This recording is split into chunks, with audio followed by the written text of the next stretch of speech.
Salam sejahtera untuk kita semua. Perkenalkan nama saya Ani Oktavia Simorangkir dengan NIM 11S21054 dari Prodi S1 Informatika. Pada kesempatan kali ini saya akan eh, memberikan penjelasan terkait proyek portfolio publik saya untuk week keempat, yaitu mengenai JavaScript. Jadi dalam delivery kali ini saya memberikan beberapa perubahan di website saya, seperti untuk navbarnya ini semuanya tidak lagi mengarah kepada laman baru, tapi mengarah ke field-field yang ditujukan sesuai dengan kontenernya. Dan di sini ada button resume yang bisa mendownload resume dan mengarahkan pada resume saya. Selanjutnya, saya juga membuat button show more projects yang ketika kita klik dia akan mengarah ke laman baru sehingga dia menunjukkan lebih banyak lagi project-project saya. Selanjutnya, untuk bagian validation form ini, jadi ketika kita tidak mengetikkan sesuatu pada form, maka dia akan ada pesan error. Namun apabila kita memasukkan inputan yang tidak sesuai, juga akan ada pesan error, seperti misalnya email address. Selanjutnya, kalau kita mengarahkan kursor, nantinya akan ada aturan-aturan agar memberikan arahan kepada user untuk melakukan tindakan. Misalnya, please fill out this field, seperti ini. Selanjutnya, saya juga memberikan laman saya ini hamburger menus seperti ini, di mana nantinya akan muncul navigation bar-nya. Untuk code-nya, di sini saya menambahkannya untuk bagian list navigation-nya dengan menggunakan pagar seperti ini. Selanjutnya untuk kelas burgernya saya menggunakan line 1, line 2, line 3. Jadi bisa diberikan style sesuai dengan line-nya. Karena saya membuatnya dengan 3 line seperti ini. 3 line bersusun secara vertikal. Selanjutnya untuk bagian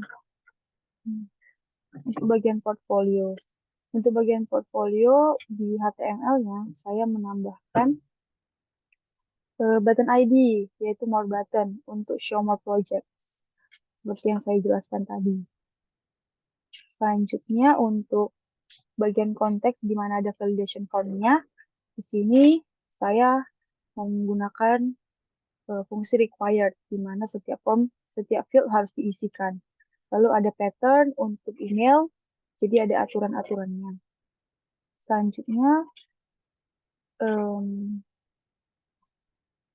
untuk bagian JavaScript-nya, saya memasukkannya dengan cara seperti ini, di mana nantinya script source main.js nanti dimasukkan di akhir bagian body. Selanjutnya saya juga memberikan penambahan untuk bagian style, yaitu untuk button. Nih, untuk more button saya memberikan style seperti ini. Margin 0, padding 0, display flex, justify contentnya center, dan background colornya itu primary icon color. Lalu ada hovernya itu yaitu juga primary icon color hover. Lalu penambahan selanjutnya saya buat di bagian konteks, di mana gaya kotak isian itu dengan latar belakangnya abu-abu seperti ini. Lalu ada pesan kesalahan, jadi pesannya itu akan memiliki latar belakang merah seperti ini untuk pesan kesalahan. Semua warna yang saya pakai sudah saya deklarasikan di bagian atas. sebagai semacam variabel seperti ini. Jadi ketika saya menginputkannya ke bagian saya body ataupun font, saya langsung menggunakan sesuai dengan template yang ada. Soalnya saya mempunyai responsive CSS.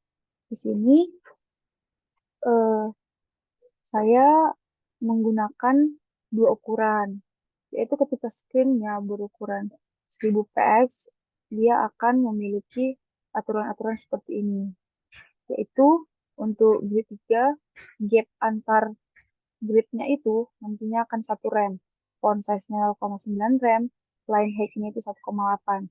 Untuk bagian scales yang ada di sebelah kanan, ini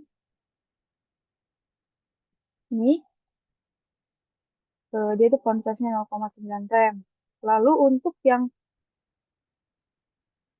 max width-nya 829 px seperti ini, dia hanya setengah layar, atau untuk tampilan handphone mungkin dia menggunakan burger, di mana display-nya blok dan kursornya pointer.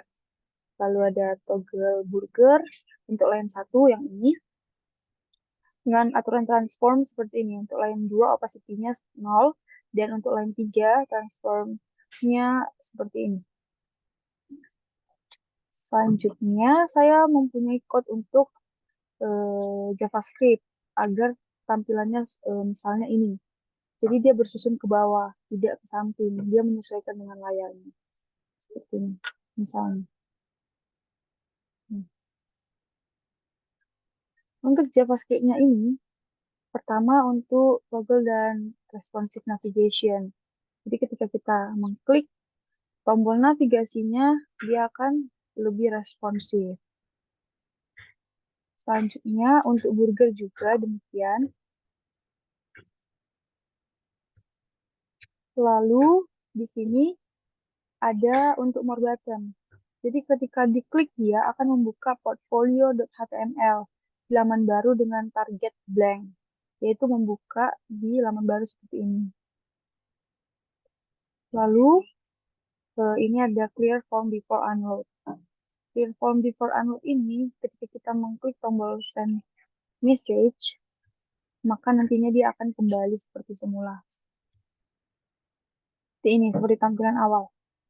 Lalu untuk const form dengan dokumen .query selector contact form, ini dia akan mengambil elemen dari formulir.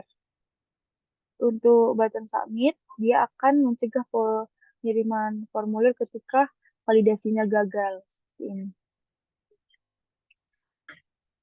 Lalu jika sudah divalidasi, maka data-data akan diterima. Sekian presentasi dari progres publish saya. Apabila ada kesalahan, saya mohon maaf. Terima kasih.